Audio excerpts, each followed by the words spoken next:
Please can you help with this question, as I'm having difficulty in trying to understand why we have pension tax relief. Why does the government give us 20% tax relief when we are saving into our private pension pot?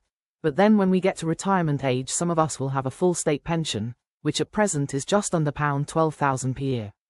The personal allowance is £12,570, so the government then charges us on anything over that at the basic tax rate of 20%. Would it be better to not offer the 20% tax relief on pensions? Then when we get to pension age, they don't charge us any tax on any pension money saved up over the years of hard work. Sorry if it's a silly question, just struggling to get my head around it. Stay informed, stay ahead. Subscribe for expert insights on pensions and tax. Steve Webb replies. Broadly speaking, there are two different ways in which savings are taxed in the UK. The first is that you pay tax as soon as you earn the money, but if you invest that money there is no further tax on your investment returns. This is the way that ISAs work, and is roughly what you are suggesting in your question. The second is that if you earn money and invest it for later life, you pay no tax on that money now, but pay tax when you draw it out. This is, broadly speaking, the way that pensions are taxed in the UK. In principle, both of those approaches should amount to much the same thing. In both scenarios you pay one lot of tax, either at the start or at the end of your investing journey. Of course, if you save in an ISA rather than a workplace pension, then you miss out on the money your employer will pay into a pension.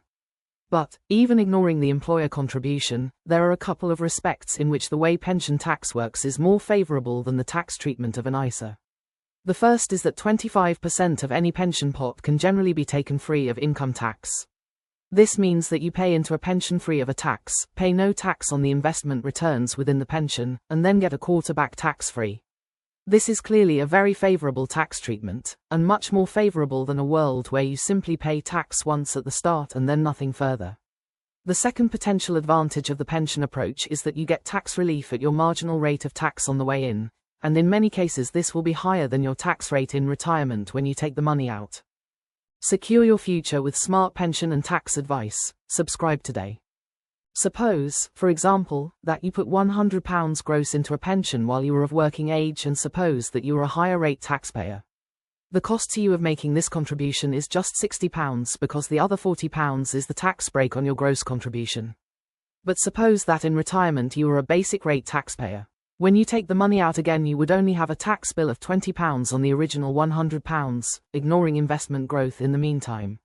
This is a big tax advantage compared with a system where you pay 40% tax on your income when you are working but pay nothing in retirement. The number of people who potentially benefit from this tax rate shifting between working age and retirement has been growing sharply in recent years. According to HMRC, a decade ago there were 4.3 million people paying income tax at the higher 40% rate, and a further 328,000 paying at the additional 45% rate. But last year these numbers had grown to 6.3 million and 1.1 million respectively. This means that the total number of people potentially getting more than basic rate relief on pension contributions has gone up from around 4.6 million to around 7.4 million, an increase of more than half.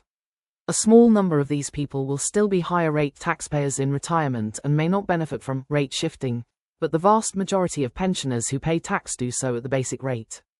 The latest figures suggest that more than 9 in 10 tax-paying pensioners are paying at the basic rate. This means that any of these who receive tax relief at the higher rate will enjoy a further tax advantage by saving in a pension compared with saving through an ISA out of already taxed income. There is one further reason why a switch to taxing people up front and then making pensions tax-free might not be a good idea. This relates to the fact that we have a rapidly aging population.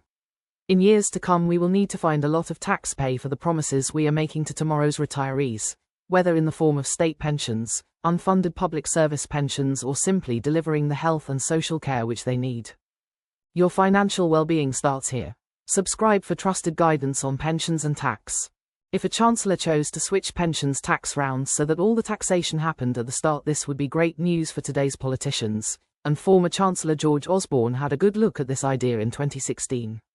But it would be terrible news for future generations of workers.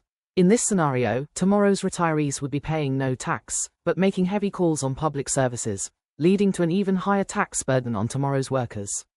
Whilst the current system has many complexities and might be regarded by some as unduly generous to the better off, There's no doubt that the current pension tax regime is more favorable for most people than the ISA regime. Former Pensions Minister Steve Webb is This Is Money's agony uncle. He is ready to answer your questions, whether you are still saving, in the process of stopping work, or juggling your finances in retirement. Steve left the Department for Work and Pensions after the May 2015 election. He is now a partner at actuary and consulting firm Lane Clark and Peacock. If you would like to ask Steve a question about pensions, please email him at pensionquestions@thisismoney.co.uk. Steve will do his best to reply to your message in a forthcoming column, but he won't be able to answer everyone or correspond privately with readers. Nothing in his replies constitutes regulated financial advice. Published questions are sometimes edited for brevity or other reasons. Please include a daytime contact number with your message. This will be kept confidential and not used for marketing purposes. If Steve is unable to answer your question, you can also contact Money Helper, a government-backed organization which gives free assistance on pensions to the public. It can be found here and its number is 0800 011 3797. Thanks for tuning in. If you found this video valuable, smash that subscribe button and turn on notifications so you never miss out on top-tier content. Your thoughts matter. Drop a comment below and let's keep the conversation alive. See you in the next one.